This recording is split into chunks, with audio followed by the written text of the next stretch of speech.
Eram foarte, foarte aproape să ne trecem granița Belize-Mexic. Atât de aproape am fost. Moment în care mi-a explodat capul. Adică în momentul ăla chiar am luat o razna. Fiți înăuntru, a început să ne ceară toate datele. Și a început tămbălău, fraților. N-am bani. S-a uitat la mine într-o scârbă și a zis nu. Voi, fraților, voi înțelegeți? Adică ăștia ne luaseră pașapoartele și ăla m-a lăsat. Călcați în picioare. Deci facem un apel deschis către ministerele turismului, ministerelor. Salutare, oameni buni și frumoși! Suntem în Belize, respectiv acum plecăm de pe insula Caye Caulker, unde am stat vreo săptămână. Ați văzut ce vloguri superbe am făcut de aici, dar a sosit momentul în care trebuie să și plecăm. Ceea ce pe de o parte ne întristează, pe de alta parcă nu neapărat, pentru că urmează să ajungem astăzi în Mexic. Deci vlogul de astăzi va fi despre transferul din Caye Caulker înspre Mexic. Cum zice că Bacalar? Bacalar. Mie îmi place că sună așa, Baclava, acest oraș din Mexic, Bacalar. Deci o să vă arătăm cum se face intrarea în Mexic. Doamne ajută să funcționeze totul așa cum ne-am planificat. Doamne, dar n-am mai printat alea. N-am mai printat nimic? Hai că vedem. Deci suntem un pic așa, că poate avem nevoie. De capul, dar de ce n-ai mai zis? Mi-am amintit acum când filmeam. Long story short, o să găsim pe undeva să printăm ceva. Unde? Poate acolo unde ajungem, poate în oraș, găsim un office sau ceva. Sau uite că stai la coadă, nu știu, și printează. Anyway, revenim. Ne-am dat seama că am uitat să facem ceva. Bârâbâ. Am decis până la urmă să nu mai printăm nimic, să le arătăm pe telefon și dacă, Doamne ferește, o fi ceva, vom vedea. Mă rog, o să vă anunțăm cum merge treaba asta cu intrarea în Mexic pe cale terestră, că asta o să facem astăzi. Și deci să vedem cine mai rezervă ziua, adică o să fie zi cu ajuns, cu cazat, cu mâncat în Mexic. Deci prima noastră zi în Mexic se întâmplă astăzi. Emoții? Da. Aha, și eu un pic, dar o să fie bine, Ai spus că eu nu am voce. Iasmin astăzi nu are voce pentru că este un pic răcită, dar astea sunt provocările călătorului, să spunem așa, se mai întâmplă și asemenea situații. Poate merg capăt mai târziu. Deci Iasmin va fi astăzi mai tăcută, o să-i pun eventual subtitrare cu gândurile pe care ea le are. O să încerc să-i citesc gândurile. Așa arată, deocamdată e destul de goală, urmează să se populeze. De data asta ne-am urcat noi la început, data trecută eram printre ultimii, am prins aici. Da, data trecută am prins exact aici. Doamne ajută! Doamne Știu că barca asta totuși mergea destul de smooth, adică... Vedem cum se prezintă vremea, pentru că afară bate destul de tare vântul, dar o să vă arătăm cum va fi și drumul. Și am plecat să navigăm, să înălțăm. Vântul are undeva la vreo 30 de noduri, aș putea anticipa, poate chiar și mai bine la rafală.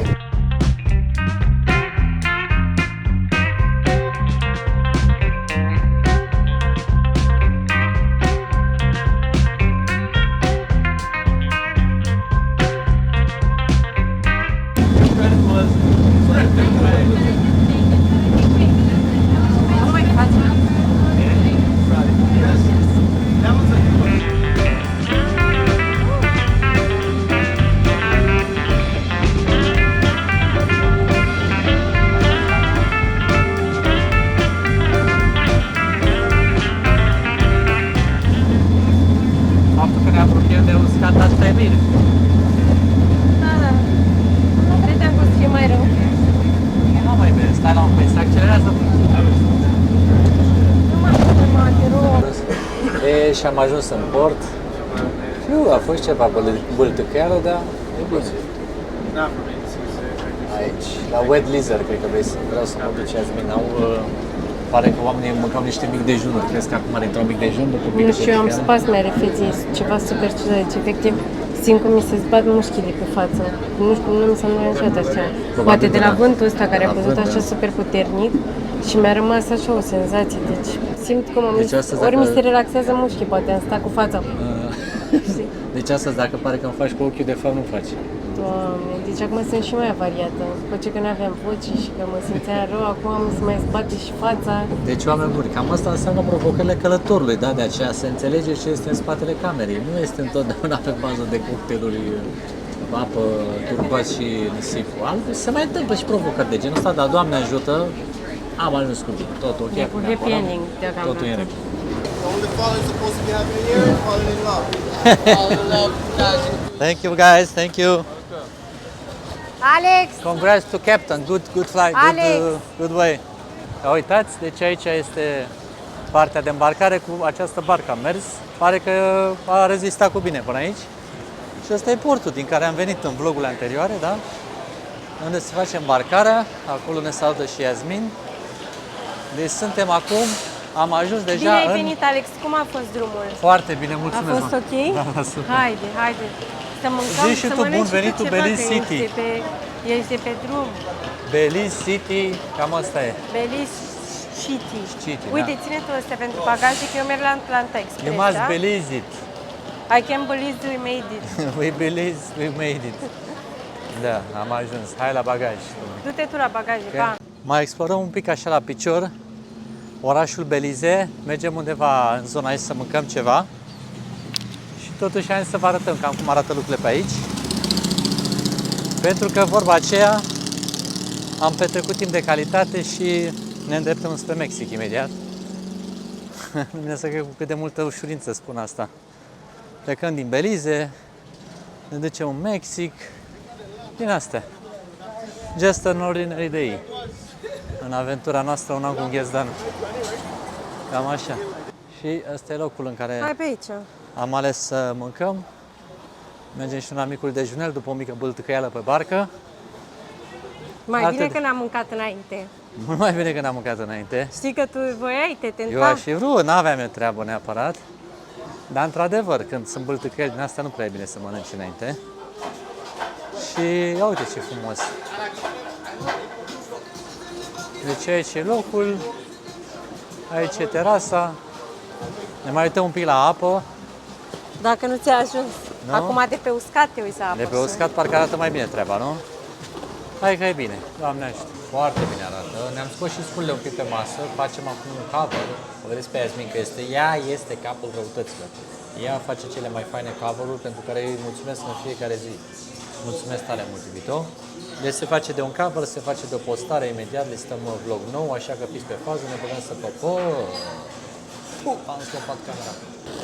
Acesta este unul din motivele pentru care este ok să aveți backpack-uri, pentru că riscați să vă distrugeți geamantanele dacă le târâți așa pe rotițe pe aici. Nu e cea mai eficientă variantă.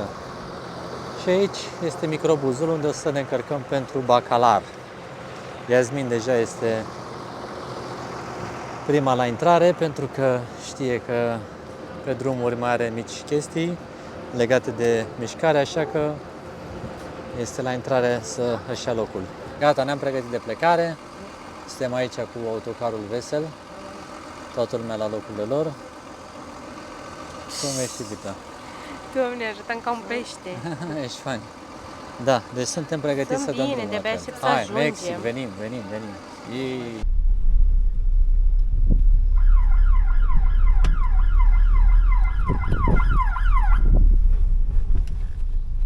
Mama mia, abia ce am ieșit din vamă de aici.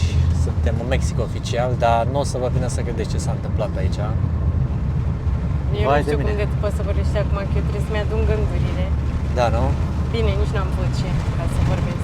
O să vorbesc eu mai mult. Long story short, când am ieșit din Belize, toate bune și frumoase, ne-am pus noi la coadă. Noi, fraților, și când să dăm pașapoartele, am și plătit înainte $20, apropo, De persoană. de persoană fizică, am plătit taxa. Și când am dat să ne verifice pașapoartele, apropo de astea, uite, încep să apară mari soldați pe aici, îți amintești cum sunt în Mexic, deci nu mai iau după băieții, nu mai cu traieri. Clasic. Clasicul, da, de Mexic, adică din alea de război. Anyway, revenind. Și ne-a cerut să ne verifice pașapoartele și eram și primit în linie. Fără să fie anunțat în niciun fel toată treaba asta, a zis stați așa că trebuie să vă verificăm. Haideți înăuntru, Haideți a început să ne înăuntru. ceară toate Și a datele. început tămbălău, fraților. Ne-a dus pașapoartele, ne le-a dat la o doamnă, pot să zic așa, oarecum diriga, n-am putut să filmez nimic înăuntru, că am zis că gata, aici rămânem.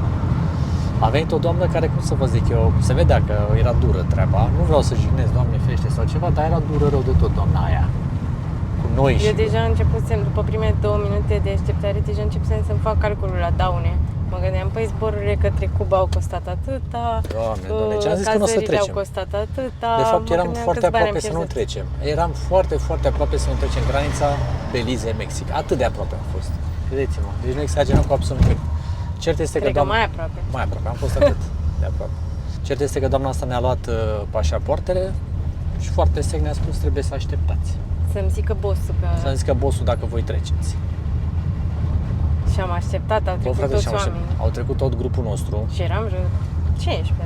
15 și la toți a durat mult, dar la noi a fost incredibil. Și mă gândeam cu Iasmin, vezi mă frate ceva să zică să fie român? De ce pui mei din tot grupul ăla? Deci noi aveam niște frustrări din astea. De ce pana mea din tot grupul ăla, în care erau toate națiile pământului, Neamțurile. da? Inclusiv, mă rog, din zone mai pretențioase, să spunem așa, că nu vrem să o nominalizăm. Bă, fraților, nu mai până de la o parte. Nu înțeleg ce au cu țărișoara asta noastră. Trebuie să facem niște eforturi diplomatice ca țara noastră, respectiv România, să fie pe niște acorduri din astea, să nu mai trecem prin asemenea mizerii, vă spun sincer. Da. În primul rând că ei nu prea știu despre România și în al doilea rând că dacă știu despre România știu chestii nasty. Nouă ne-a fost teamă că nu o să ne lasă să intrăm în Mexic, pentru că au mai fost români care n-au fost lăsați Păi să intre sigur în Mexic. asta a fost problema, că ei n-au vrut să ne lase de acolo ca să nu se certe Da, cu da, deci ei au zis că, bă, fraților, care au întrebat, aveți viză pentru Mexic? Unde Da, stați în nu Mexic? prea știau ei Ce cum e profesie treaba. aveți? Ne-au întrebat mai multe chestii. Aici nu ne-au mai dar nu întrebat ne-a nimic. întrebat așa, ne-a întrebat unde mergi, da câte zile, dar de unde Da, mergi, unde foarte mergi, agresiv. Foarte Și a agresivă, zis, doamne. să-mi bag cerul, acum ne întreabă doar formal, de deja s-a gândit că nu ne lasă. Da, adică i-am spus Iasmini, hai să ne păstrăm cumpătul, pentru că puteai foarte rapid să-ți pierzi cumpătul când vedeai cum ești tratat.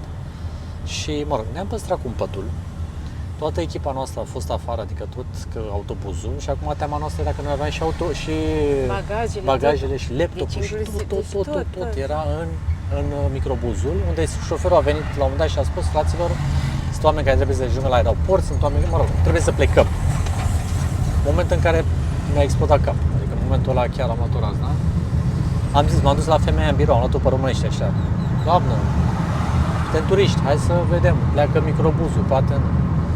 Nu, stați afară și așteptați. La un moment dat așa, că vă spun pe aia dreaptă, m-a luat pipileala, că nu mai puteam de nervi și de emoții și de asta m-a luat cu pipileala. Și m-am dus la toaletă. Unde o doamnă foarte nonșalant mi-a spus că trebuie să plătesc $1, că altfel nu se poate. I-am spus, doamnă, nu mai am bani, nu mai am cash, nu mai am nimic, am doar card. Nu poți să faci la toaletă. Zic, doamnă, vă rog eu frumos, e urgență.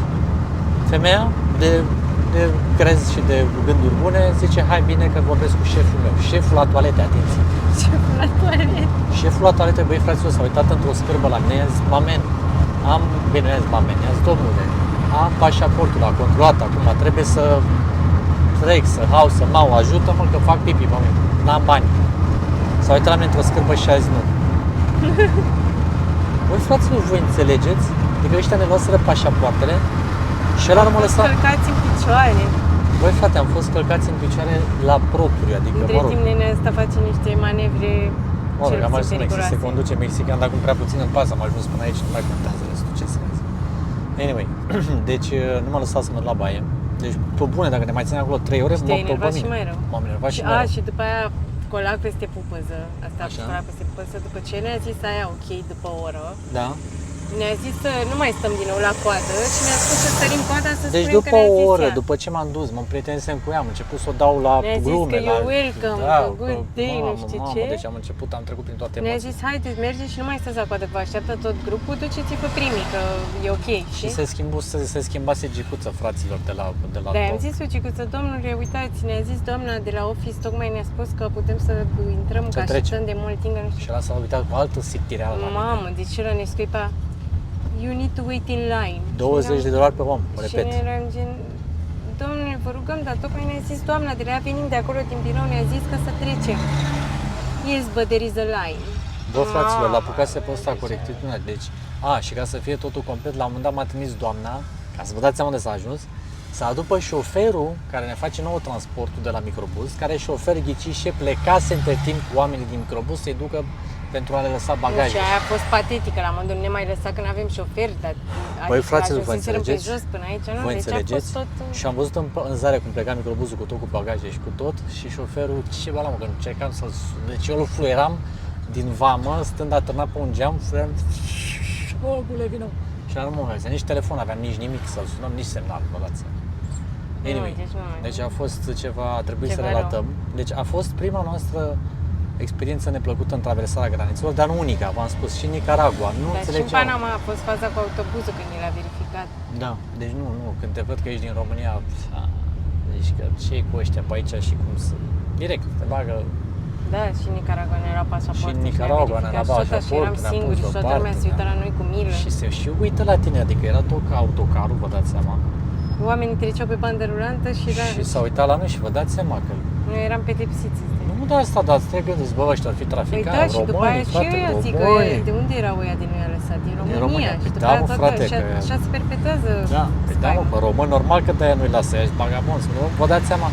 Adică... Și oamenii din alte țări văd odată, văd de 2 ori că românii nu trec la granițe și încep să se gândească, bă, dar de ce nu trec ăștia? Cred că sunt periculoși ăia din România, știi? Uite, așa ne Și facem de așa cacao. imaginea noastră se Deci perpetuează în ce în ce mai facem rău. un apel deschis către ministerele turismului, ministerelor, mai ales cred că aici e vorba de tot ceea ce ține de cale diplomatică, respectiv de partea asta de foreign affairs, ca să mă exprim mai pe românește, deci de afaceri externe. Băi, oameni buni, trebuie să facem ceva, să ne avem și noi, să ne știe oamenii ăștia pe aici, să ne lasă să trecem și noi ca oamenii prin America de Sud. Mai faceți niște America Centrală și America de Sud. Noi suntem în America de Nord acum mai bine. Acum deja sunt în America de Nord, nu mai știu că mor de emoții, adică înțelegeți, mă țin rău de Deci tot. vreau în să flow. zic, dar măcar noi am trecut, dar România care ne-au zburat sau au ajuns Au și au fost întors, deci au, situații în au care- avut zbor românii cu de 11 ore sau ceva din Europa, au ajuns Da. în Mexic Și și ne-au azi ne lăsat pare să rău, nu, și au plecat iar 11 ore. Asta Tu acum poți a să-ți fost vreo 2 imaginezi? ani de zile treaba Noi asta. măcar am mers Au fost o oră. Doamne ajută, băi, deci Noi am vă mers spun o oră, sincer, dar eu alții deja... oameni zburau 22 de ore, tu să întorci ca să... Doamne, să faci și cruce, mă, fraților, adică nu se poate așa. Deci ministerele trebuie să-și facă treaba mai mult lobby, mai multă Da, prezență, trebuie să să fim știe promovați și mai bine, frate, ca... să fim și noi promovați mai bine. Nu este normal să trecem prin mizerile astea. Da. Și asta bun, o spunem că noi facem ceva ceea ce total este clar atipic, adică backpacking, microbuzul, la, da, bun. Dar poate copiii noștri, poate nepoții noștri, poate o să vrea și să călătorească, să facă niște chestii de genul ăsta, să nu treacă prin chestii. Adică ar fi păcat ca episoadele astea să se repete. Noi am trăit-o acum 2 ani, repet. Deci noi am fost la Mustață acum 2 ani când am fost în Mexic. Ții minte când am intrat? Da, dar am avut noroc pentru că Am avut șansa, n-am intrat cu perioada câteva aia- zile înainte. Nu sau era după. înainte, noi am intrat în timpul, În timp. ce era Noi am avut șansa că am intrat când era atunci cu nu știu ce mafios de pe la Deci noi. atunci unii intrau, unii nu intrau, era cu noroc, depinde dacă îți se părea lor ciudat sau nu. Noi normal, știți cum treceau pe aici americanii? Știți cum treceau pe aici, mă rog, nu mai dau exemple, alți europeni. Toată lumea, nu bine. Băi frate, știi cum treceau De pe bandă parcă rulată? numai noi avem oameni răi, De știi? parcă noi aveam ciungă în păr. Da. Și când au văzut români, au prins toate vorbecurile alea Mă rog, roșii. gata, Mă rog. hai să nu mai, gata. Aia, Mă deci, doare capul și așa, nu mai. Da, am vrut să vă relatăm povestea asta. De ce? Pentru că noi considerăm că stresul pe care noi am trecut aici nu trebuie să treacă orice cetățean cinstit al țării noastre. Da, noi chiar eram cinstiți, frate, adică de N-aveam data asta, absolut nimic de față de ascuns. alte țări în care aveam emoții, că n-aveam bilet de ieșire, aici aveam totul, frate, adică am Aici era cazările totul. plătite, nu că anul Deci era totul perfect. V-am spus aceste lucruri tocmai pentru a ști cu ce să vă înarmați atunci când veniți în asemenea zone, mai ales în Belize. Hai, hai, vedem, te pun ajungem la acolo, ne strigați, cazare. După ce ne-am băltăcăit pe barca aia, deci totul s-a întâmplat într-o zi, lasă-mă, că nu mai pot. Continuăm Trebuie vlogul să și ne cu ceva revenim. plăcut. Da? Deci numai Cred cu că belele. eu cred că o să mă filmez pe mine, cum dorm și cu o melodie din aia de bebeluș. Dacă asta e Vloguri și suficient de vloguri documentăm totul, și cu pe o bune și muzică cu de grele. bebeluș. Și cu bune și cu grele documentăm totul, pentru că asta este viața aici, în aventura Un An cu Ghiozdan. Asta înseamnă, nu e numai, ați văzut, snorkeling, rechini, aventuri frumoase, mai sunt și zile din astea. Hai să vedem ce ne așteaptă în Bacalar. Mi-mi place cum sună, aș vrea o baclava. Aș vrea o baclava, dacă găsim baclavar, un bacavar. Nu mai găsim ce... Mărgurită. Mărgurită. Vedem ce-o fi. Tot timpul ăsta, acest om ne-a ascultat cum am prologăgit, vă dați seama. Am ajuns la cazare, îmi place că doamna deja a pus lacătul după ce am intrat. E o cazare discretă, așa cum știți că noi suntem pe buget, așa și cu atenție la finanțe. E o căbănuță, practic, unde să fim cazați aici. O căbănuță micuță, da, cu un pat. Deci cam așa arată aici. Avem și un ventilator, avem aer condiționat, avem de toate, cu baia în curte, că na, așa s-a întâmplat să fie aici. O curte frumoasă, o curte curată.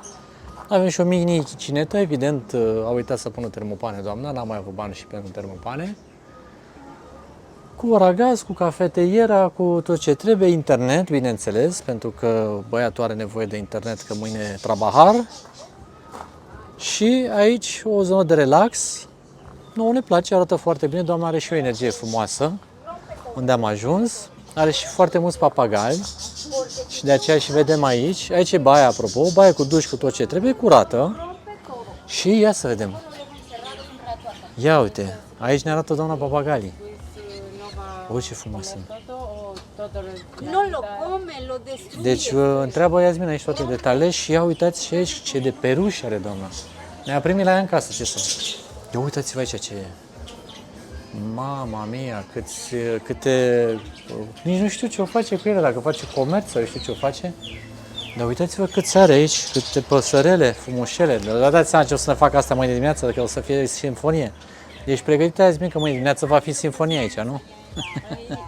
De ce a zis despre... Dezine ce a zis despre papagal. Că distruge totul. Distruge totul. Sí, Ah. destruye todo, o sea, rompe. Ah, rompe, deci. Rompe. Ah, roade. Aha, aha. Eso. Si se sube a la mata de papaya, las Deci rupe papaya. desbarata. Aha, de asta vorbește. Es un papagal, no habla? Eso? Más No. tarde, Un poco, muy poco. Porque está chico todavía. Aha, aha, chico, aha. y después Deci, se ia, puede que... să ne... Ia uitați-l ce. Deci ăsta este... Doamne, ce frumos este. Speri un pic de cameră. Ce faci, mă, frumosule, mă? Auzi tu că tu faci numai belele. Nu-ți fac nimic, doar te filmez. Deci vedeți ce are doamna aici? Gata, hai că te las să nu te stresezi. Dar ești un simpatic, ești un frumos. Uite-te la tine ce a făcut natura. E incredibil cum arată. Uite o șopârlă aici. Ia, și o șopârlă aici. Se fue, da. Deci e frumos aici la doamna Nogradă. Cât plătim aici pe noapte? Zici tu la cameră. Nu știi. Ai văzut și pe ăsta? I-am văzut, ia uite. Așa, hai că vă zicem și cât în pe noapte ca să înțelegeți cam pe unde sunt socotelele. Ah, dar ăsta e el. Da, da. Es él, lo pintaron a él. Deci este el personajul. Sí, Es mismo. Mismo. Es mismo. mismo. Și aici domnul are papaya. Papaya. Papaya. Nogradă direct. Y ahora mango, este en sezon. Mango se come ahora. Hai să vă dau informația completă. Deci 33 de euro pe noapte plătim aici. E destul de multicel, dar cam astea sunt prețurile, v-am zis, pe aici, în America Centrală, respectiv America de Nord, cu fructe dimineața. Mi se suflă din cască, respectiv, și cafea. Dar nouă ne place că am venit aici la o doamnă în ogradă și pare o doamnă foarte de treabă și ne simțim bine. Și netul văd că funcționează, adică deocamdată noi nu aveam o cartelă. Ne-a spus că e o zonă sigură și că nu sunt probleme noaptea, dar o să ieșim să păpăm ceva, dar așa mai pe discreție, că tocmai ce reluăm discuțiile aici cu Mexicul și totuși să nu ne avântăm așa foarte mult. Și pe aici pe străduțele din Mexico, cu bicla, facem stânga, iubita, ca să ne mănânce câinii. Ăla. Am ieșit pe aici pe străduțele din... Mamă mia, stai așa că e plin de belele pe aici. O trecem. Deci am ieșit pe aici pe străduțele din Mexic și ne ducem să explorăm străduțele spre mâncare, spre cartelare, să ne dăm și un SIM card, să vedem pe unde și cât costă. Iasminovici Oiscovici, bine? Ești ok? Place? Aquí? Bine? Și hai să mergem.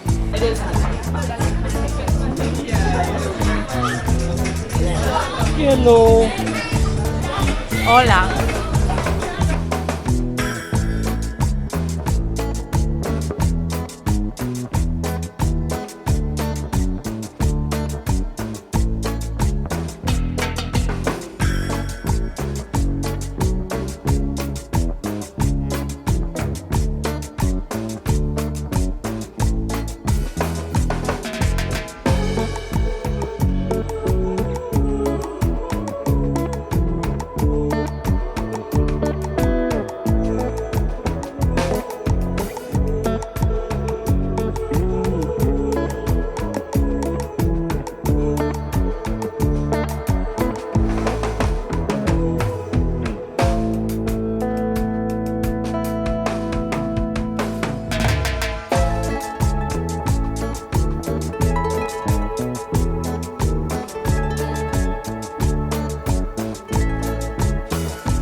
Mamă, mi-am luat și o mult dorită bere aici, Pacifico, ia uitați-o, și Iasmin și-a luat pe bază de passion fruit, nu? Ceva bun. Și urmează să vină niște burrito-uri, să-ți devină vocea, nu?